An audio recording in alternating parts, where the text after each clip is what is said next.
तुही निरंकार मैत्री चरणहा मैनू बख्श लो। तुही निरंकार मैत्री चरणहा मैनू बख्श लो। तुही निरंकार मैत्री चरणहा मैनू बख्श लो। तुही निरंकार मैत्री चरणहा मैनू बख्श लो। प्रेम से बोलिए द निरंकार जी। मोठ्याने बोलिए द निरंकार जी।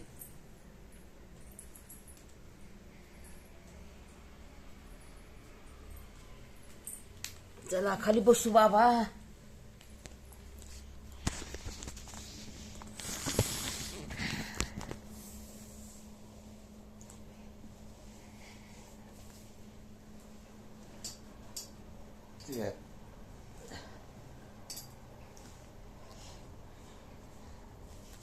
बघा, धन्यवाद हा सगळ्यांना, धन्यवाद सगळ्यांना, राधे राधे, हरे राम हरे कृष्णा सगळ्यांना, आपल्या माता बहिणींना, भावांना, सगळ्यांनाच। मुली हो, माझा व्हिडिओ बघ जा, तुमचं लय चांगलं होईल। माझा व्हिडिओ बघ जा, माझं मन लय निर्मळ आहे बघा, माझं मन लय निर्मळ आहे। मी जे बोलते ना ते खरं नक्कीच होत आहे। जे बी माझं ऐकन ना त्याच्या जीवनामध्ये एवढं सुख भेटन ना, देवा तुला माहिती आहे। बघा, असंच एक जण नाही का, सर होते, मोठे सर होते आणि त्यांचं बिझनेस होता, तर मोठा बिझनेस होता त्यांचा। मग काय माहिती, आणि लई त्यांचं मन छान होतं। ताणेल्याची ताण वळखायची, भुकेल्याची भूक वळखायची। असं कोणाला गोरगरीब असलं, कोणाला ओढ असली, नळ असली ते द्यायचं त्याने 10-5 रुपये। कोणाचं लग्न असलं तर, कोणाचं कारवे असलं, लग्न असलं, कोणाला देवाला जायचं, पैसा नाही भेटायचा, त्यांना मदत करायची ते। त्याला लय वर्ष झालं बघा, लय वर्ष झालं ह्या बातला। आणि मग बघा ना, देव बी किती माणसाची परीक्षा घेतोय। म्हणजे चांगल्या माणसाबरोबर असं घडतं कधी कधी। किती पण माणसाने पुण्य केलेलं असलं ना तरी पण असं घडतं। म्हणून नाही का, आपण जरा असं बी घडलं तरी आपण जीवाला आधार द्यायचा असते। आणि असं झालं म्हणून काय घरवाल्याने आपल्याला जाजुलम करायचं नसतंय। आता हे एवढा पैशावाला होता की ह्याच्याशिवाय पान हलत नव्हतं।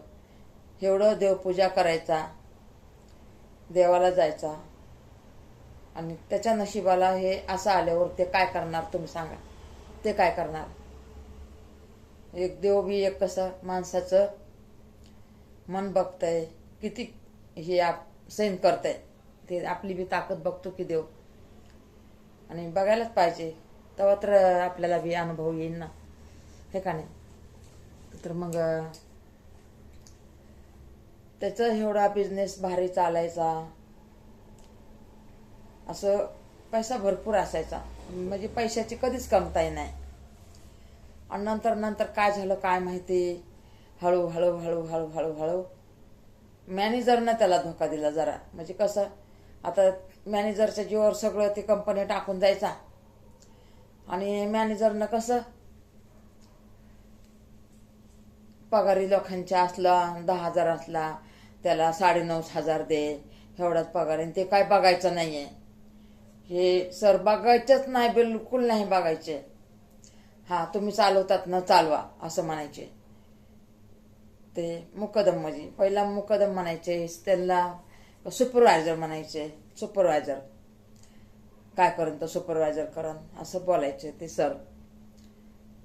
आणि ते सुपरवायझर बी कोणाला कमी जास्त द्यायचा पैसा, पण कसं जास्त नंतर त्याला लालूच लागली जास्त पैशाची, जास्त अजून काढू या कंपनीतून मी 500 ह्यांच्याकडून काढायचं। पुन्हा मग ह्याला गेले त्याला गेले, मिशनी बिघाड्या, हे झालं ते झालं, ते पण सारखं काढायचे। मग त्याच्यामध्ये बी त्यांना 10-5 रुपये भेटायचे, कुणाला? त्या मॅनेजरला। मग असं करून ते कंपनी नाही का लय कमी चालायली म्हणजे घाटात यायली ना. आता बघा किती बी पैसा असला तरी कसं कंपनीवर जास्त पैसा येत राहिला तर ते पुढं पुढं चालन ना. कंपनी पण असू द्या, कोणचा पण बिझनेस असू द्या, पुढं पुढं चालन ना. त्याच्यातूनच आपण घट केली. आता समजा 10 लाख आहे, त्याच्यातूनच आपण 1 लाख दर महिन्याला जर काढलं तर इन्कम काय त्या मालकाला काय लई भेटतं का? 10-20 लाख. आता त्या मालकाचं समजा आहे 50 लाख आहे, ते समजा 1 करोडाचं आहे त्याचं माल. 1 करोडामधलं दर महिन्याला जर 1 लाख जर असंच गेलं तर मग त्याचा कसा बिझनेस चालणार? मग असं करून करून कमी होत होत होत होत होत 10 वर्षामध्ये फारच कमी झाला बिझनेस की त्याला कंपनी बंद करावी लागली. आणि मग घरचे कर्जबाजारी झाल्यानंतर ते माल आणलेले लोक यायचे ना. मग याजाचं व्याज व्हायला लागलं. तर मग बघा की बिचाऱ्याला असं कर्जावाले घरी यायचे, कंपनीवाले घरी यायचे. हा बाबा देत होत. 2 बंगले होते, 1 बंगला 1 लाख कर्ज मिटवलं. आता बंगल्याचं किती येणार हो? पहिलं किती येत होतं? 4 नाही तर 5 लाख. मग त्याच्या अंगावर झालेलं कर्ज 20-25 लाख व्याजाचं. बघा मग ते दर महिन्याला व्याज वाढायला लागलं ना ते 20-25 लाखाचं. मग असं करून करून करून करून फारच म्हणजे घरचं 6 महिन्याचं मुसीबत झाली त्यांच्या सरच्या. बघा त्यांच्या घरात 2 बाया होत्या कामाला, तरी पण त्या बाया पण काढल्या. स्वतः हे आई बहीण बायको घरचं काम स्वतः करायला लागले. मग खाण्यापिण्याचं बी नुसतं डाळ भाकर आणि चपाती भाजी पण भेटाना त्यांना. मग घरचे लई चिडचिडपणा करायला लागले. घरचं कोणी साथ द्यायना, बायको साथ द्यायना, लेकरं साथ द्यायना ना. आईबाप म्हणायचे बाबा. आईबाप बघा आईचं मन कसं असतंय, किती पण काही बी झालं तरी आईबापच साथ देतात ना. मग त्या आईबापाला काय त्यांच्याकडे सोनं नाणं होतं ते मोडलं. मायबाप म्हणले बाबा तू तर आमचं सोनंच आहे, हे मोड आणि कर्ज काढ. आता असं लाखभर रुपयाचं सोनं आहे का नाही त्या टायमाला, तेवढं सोनं मोडलं, बायकोचं मोडलं, स्वतःला काय असन ते मोडलं. तरी पण भरपाई काय व्हायना. चक्रव्याजाचा पैसा नाही ना भरपाई होत. असं करून करून असं वाटलं त्याला काय करावं आता आणि काय नाही. आणि घरचे पोरं बायको चिडचिडपणा करायले. मग त्याच्या मायबापाला बी चिडचिडपणा करायला लागले. बघा की पैशामध्ये बघा ना किती पैसा माणसातून उठवतं आणि माणसात बसवते. पैसाच म्हणजे पैसा एवढं इम्पॉर्टंट आहे का हो? पैसा एवढा इम्पॉर्टंट आहे का?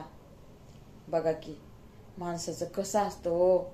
माणसाकडे पैसा असला तर लांबले जवळ येतात, आणि आपल्याकडे पैसा नसला तर आपल्यापासले लांब जातात. बायको गेले माहेरला निघून लेकरं घेऊन. पोरग तेवढं म्हणलं नाही नाही बाप माझा एकला आहे. पण 2 पोरी होत्या, त्या 2 पोरी गेल्या आईच्या मागं. बघा शिक्षण चालू होतं त्यांचं. पोरग म्हणलं माझं नाही शिक्षण झालं तरी चालन, बापाला साथ मला द्यावाच लागणार आहे. पोरग एवढं लाडाचं पोरग एवढं कामं करायलं, इकडं तिकडं कोणत्या बी ऑफिसमध्ये जाऊन कामं करायलं. बघा की बघा लेखाला बापाचीच माया आली ना. लेकी कशा आईची माया करतात जास्त. लेकी गेल्या आईच्या मागं. मग मायबाप ह्याचे बिचारे उपाशी तापाशी ते बी कामं करायला लागले. अशी भाजी एक हे एक ते एक, आणि ते आणून गुजारा करायचा आणि ते याज फेडायचं. या मायबापाने याज फेडायचं आणि मुदल तसंच. मग एक दिवस म्हणला काय करायला आता पाहिजे, काय करून काय नाही काय माझा इलाजच नाही. तर त्याच्या मनात लय वाईट विचार यायला लागले की आता काय करणार. मायबाप कामाला चालले, पोरग कामाला चाललं, आता काय करावं. त्यापेक्षा म्हणला मरूनच जातो आणि म्हणजे मग कर्ज माफ होईल. मग माझ्या पोराला आणि आईला तर सुख लागल. पोराला सांगितलं आईला बघ जा. ते म्हणलं बाबा कुठं चाललात तुम्ही? ते म्हणला मी लांब जातो बाबा. ते म्हणला कधी येतात? म्हणला कधीच नाही येणार. पोरग म्हणतं बाबा असं का म्हणाला तुम्ही, कधीच नाही येणार. म्हणलं बाळा इथं येऊन तरी मी काय करू, तुम्हाला बोज नको बा. आणि मला बघून कसं कर्जवाले तंग करतात. बाबा म्हणला काय बी असू द्या, तुम्ही कुठं जायचं तर जा थोडे दिवस, जरा हे वातावरण शांत होतं. पण असं काही येडवाकड करू नका, तुमच्याशिवाय आम्हाला कोणी नाही. बापाच्या गळ्याला पडून रडला पोरगाला. मग बापाला तिथून पुढे वाटलं की हा बाबा, आपण असं तसं करायला नाही पाहिजे. आपल्या आईला कोण बघन आणि आपल्या लेकराला कोण बघन. मग त्याने वाईट विचार सोडून दिला. मग बसला आपला रानामध्ये जाऊन बसला. गावाला शेत होतं थोडं, सगळं ऐकलं, थोडंसं आपलं ठेवलं होतं. 4-5 एकर ठेवलं होतं, बाकी नंबरावर होतं. पण ऐकलं त्याने. ऐकलं तरी वेगळं कुठं हो त्याचा पैसा यायचा पहिला शेताचा. आता एवढं महागाई आहे. आणि मग बाकीचं होतं तर बसला रानात जाऊन एका झाडाखाली बसला. तर मग एक माणूस आला तर ते म्हणतो पाणी दे रे बाळा मला. ते म्हणला हो देतो की पाणी. तर ते आंब्याचं झाड होतं, असं मडक्यामध्ये पाणी ठेवलेलं होतं माठामध्ये. तर ते दुरणं होते पहिले, पळसाच्या पानाचे दुरणं होते. तर त्या दुरणामध्ये पाणी दिलं. म्हणला बाबा किती गोड लागलं रे पाणी. म्हणलं हो नदीचं पाणी आहे, नदीला हिरा खणलेला आहे, झुळझुळ वाहत होता हिरा, तर मी बुडवून आणलं ते पाणी. ते पाणी लय गोड आहे. बरं म्हणलं बाबा गोड आहे ना पाणी, ठीक आहे. माझं आत्म्याला शांती आली. बरं म्हणला का रे बाळा तो झाडाखाली बसला, काय लयच उदास दिसायला, काय आहे. तर त्याला लय रडाय आलं. त्या बाबाच्या गळ्याला पडून रडला ते. म्हणलं काय करू बाबा, म्हणला काय करू. म्हणलं माझ्यावर अशी अशी परिस्थिती झाली. म्हणला काय आहे ती सांग म्हणलं मला. म्हणलं अशी अशी माझ्यावर परिस्थिती आली. या माझी बायको लेकरं निघून घेऊन गेली. बायको लेकरं माहेरला गेले आणि एक पोरगं आणि माझे मायबाप आहेत म्हणला इथं. तर मग म्हणला मग आता तुझे काय अडचण आहे. म्हणलं असं असं कंपनीचा घाटा आलाय, ते कर्ज अंगावर झाले, ते जीवावर उदार झालो म्हणला मी. परी पोराला बघून नाही मी काय करणार, मायबापाला बघून नाही काय करणार. बरं म्हणला तुला किती पैसे लागतात. म्हणलं आता पैसे तर मला भरपूरच लागते. त्याच्या हातामध्ये एक पेटी होती अशी पेटी होती त्याच्या हातात. तर म्हणला हे बाकी पेटी आहे, पुरत्यान का पैसे. म्हणला किती बी असू द्या, मला तुमचं काहीच नको. नाही म्हणला हे तुला घ्यावंच लागणार आहे, म्हणला माझी शपथ आहे म्हणला, तुला घ्यावं लागेल म्हणला. बरं म्हणला तुम्ही शपथ घातली ना परी, म्हणला वापस तुम्हाला देतो मी पैसे किती बी असू द्या. तर ते खोलायला लागला किती म्हणून बघायला हे सर. ते म्हणला बाळा घरी जाऊन खोल, इथं नको खोलू, इथं कोणी बी बघन. बरं म्हणला घरी जाऊन खोलतो. तर परी म्हणला मग ते म्हणला मी ह्याच आंब्याच्या झाडाखाली येईन वापस, ते बाबा म्हणला.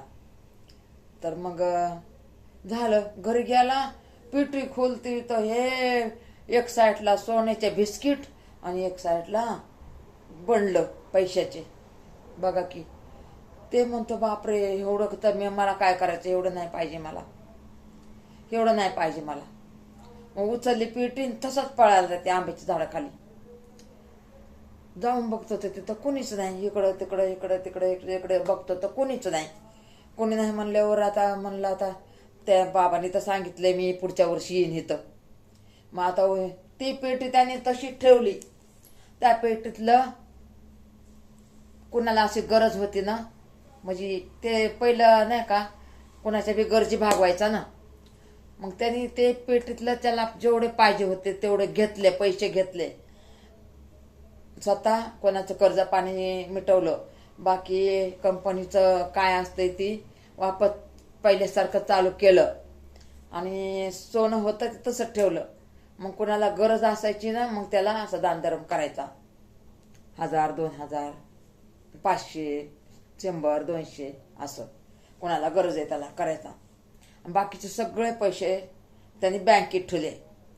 मग बँकेत ठेवले तर गेला, वर्ष झालं गेला त्या आंब्याच्या झाडाखाली. ते म्हणला होता ना येईन, ते पैसे पेटी भरली, बँकेच्या पैशाची पेटी भरली आणि गेला. आणि याज बी आलं की मग बाकीच्या पैशाचं बँकेने याज बी दिलं. याज 1 वर्षाचं याज भरपूर आलं. आणि मग म्हणलं हे याज काय आपलं नाही, हे याज आणि हे पैसे. तसंच पेटी घेऊन गेला तर त्या टायमाला तिथं कोणीच नाही. दुसऱ्या दिवशी गेला, तिसऱ्या दिवशी गेला, चौथ्या दिवशी गेला, 5व्या दिवशी मग त्यालाच वाटलं हे लय चक्रा मारायला. मग त्याला दया आली. ते देवच होता ना. ते कोण? देव, परमेश्वर. ज्याला आकार नाही वाकार नाही ते परमेश्वर. तर मग होता तिथं त्याच कपड्यावर, जे कपडे होते ना त्याच कपड्यावर तिथं ह्याचा वाट बघत बसलाय 5व्या दिवशी. आणि मग म्हणतो मी आज पहिल्या दिवसापासून की आज 5वा दिवस आहे, मी रोज येतोय, तुम्ही नाही आले. नाही बाळा म्हणला, मला लय काम होतं, मला जमलं नाही. बरं आलास, मग काय चालले? तर म्हणला सगळं चांगलं झालं, माझं सगळं चांगलं झाले. तर मग आता काय? म्हणलं आता काय नाही, पैसे तुम्हाला द्यायचे तर बाकीचे पैसे नंतर देईन. म्हणला हे उचल, वापस बँकेत ठेव, वापस पुढच्या वर्षी येईन मी. वापस तेच पैसे आणले, बँकेत ठेवले. पुढच्या वर्षी वापस तेच जागेवर गेला. तर तिथं परत ते नाहीच. पहिल्या दिवसापासून 5 दिवसापर्यंत गेला परत ते नाहीच तिथं. आणि मग त्याच रस्त्याने असं यायला लागलं तर पिठे हातातच. तर मग म्हणतो, अरे बाबा मी तुम्हाला किती हुडकिलं, गेल्या वर्षी म्हणला होता ना इथं थांबून, बघा ही तुमचे पैसे. म्हणतो पैसे? कसले पैसे? मी नाही बाबा कुणाला पैसे दिले, मला कशाला पैसे द्यायला. बघा असं असतंय माणसांचं. म्हणून नाही का देवावर कधी बी विश्वास ठेवायचा. म्हणून कधी आपण वाईट वळणाला नाही जायचं. कधी बी देव आपल्या संग असतो, आपल्या जोडीनंच संग असतो. म्हणून ह्या बघा कधी कुणाला फसवून नाही करायची आणि कधी कुणाला वाईट नाही बोलायचं. कुणाला बी ह्या बघा आपल्याला जेवढी मदत होती तेवढी मदत करायची, होती तेवढी करायची. असं नाही की आपल्या घरच्यांना उपाशी ठेवायची आणि मदत करायची. धन्यवाद. राधे राधे. माझं सगळं ऐकून घेतलं म्हणून राधे राधे. हरे राम हरे कृष्णा. धन्यवाद.